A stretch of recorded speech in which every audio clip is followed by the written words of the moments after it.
Office की तर्जमान मुमताज ज़हरा बलोच चयो आहे त पाकिस्तान के अंदरूनी मामलन में अमेरिका की मुदाखलत जूं ॻाल्हियूं ग़लत आहिनि। ट्रंप हुकूमत अचण सां पाक अमेरिका लाॻापन ते को बि फ़र्क़ न पवंदो, वधीक बहितरी ईंदी। पाकिस्तान ऐं अमेरिका खे हिक ॿिए जे मामलनि में मुदाखलत न करणु घुरिजे। सदर आसिफ अली ज़रदारी ऐं वज़ीर आज़म शहबाज़ शरीफ़ नए अमरीकी सदर डोनाल्ड ट्रंप खे वाधायूं ॾिनियूं आहिनि। पाकिस्तान ऐं अमेरिका पुराणा दोस्त ऐं भाईवार आहिनि। वज़ीर आज़म शहबाज़ शरीफ़ 11 नवंबर ते ॿीहर सऊदी अरब जो दौरो कंदो। रियाज़ समिट में फ़लस्तीन मसइले ते गौर वीचार कयो वेंदो। पाकिस्तान ग़ज़ा ऐं लबनान जी जंग मुतासिरनि जे लाइ इमदाद रवानी कई वई आहे।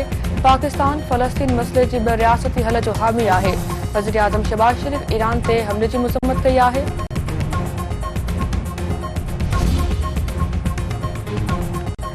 बचाव वारे वज़ीर ख़्वाजा आसिफ पीटीआई बानी जी अमेरिका हवालगी जो इम्कान रद्द करे छॾियो। संदसि चवणु आहे त कुझु माण्हुनि जो ख़्यालु आहे त अमेरिका मां पीटीआई बानी जी आज़ादी लाइ कॉल अची वेंदी। नथो लॻे त अमरीकी सदर ट्रंप पीटीआई बानी जी आज़ादी जी ॻाल्हि कंदो। अॻूणे वज़ीर आज़म खे अमेरिका हवाले करण जो को बि इम्कान नाहे।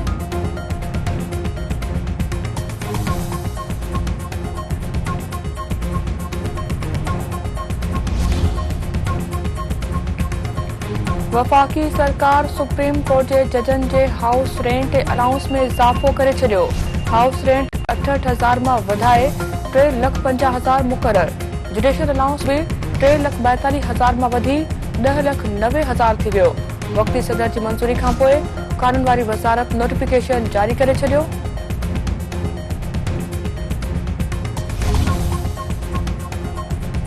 मसला सॼे मुल्क में आहिनि, वावेला रुगो सिंध हुकूमत ख़िलाफ़ कई पई वञे। सिंध सरकार माण्हुनि जी ज़िंदगियुनि ऐं सिहत ते अरबें रुपया ख़र्च करे रही आहे। सिंध हुकूमत जे कंट्रोल हेठ रोड बहितरीन आहिनि। वफ़ाक़ी सरकार क़ौमी शहरा ते ध्यानु ॾियणु घुरिजे। सदर आसिफ अली ज़रदारी थरकोल मंसूबे ते ॿीहर कमु शुरू कयो। मुल्क जे फ़ाइदे लाइ थर जी बिजली क़ौमी ग्रिड खे फराहम कई पई वञे। 2 लख घरनि खे सोलर सिस्टम मुफ़्त मिली रहिया आहिनि। अमन जी सूरत हाल बि ॿियनि सूबनि खां सिंध में बेहतर आहे। सीनियर सूबाई वज़ीर शर्जील इनाम मेमर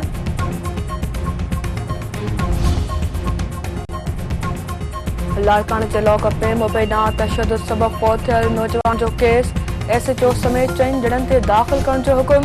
अदालत एसएचओ वलीद ऐं ॿियनि ते केस दाख़िल करण जो हुकुम ॾेई छॾियो।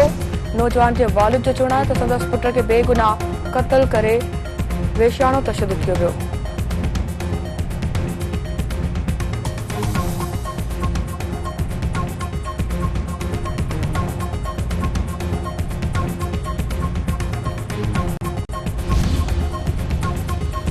डॉक्टर शाहनवाज कुंभर कत्ल केस में पीर उमर सरंदी समेत ॿियनि जवाबदारनि जी ज़मानत में वाध।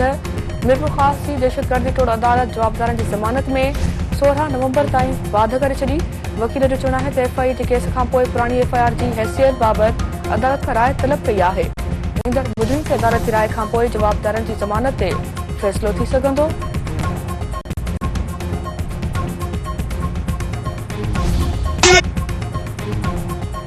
सिंध टीवी नेटवर्क तरफ़ां 1 दिसंबर ते मज़हबी भाईचारो असांजी सक़ाफ़त सिंधु दरिया असांजी मइशत जे सिरे हेठि ऐलानियल सक़ाफ़ती ॾियारो मल्हाइण जूं तयारियूं जारी। कंधरा जे दरबार हाल में पुरवकार तक़रीब सक़ाफ़ती टेबलोस पेश। सराड़ी जे मुख़्तलिफ़ धिरियुनि तरफ़ां सिंध टीवी न्यूज़ सां सक़ाफ़ती ॾियारो मल्हाइण जो ऐलान।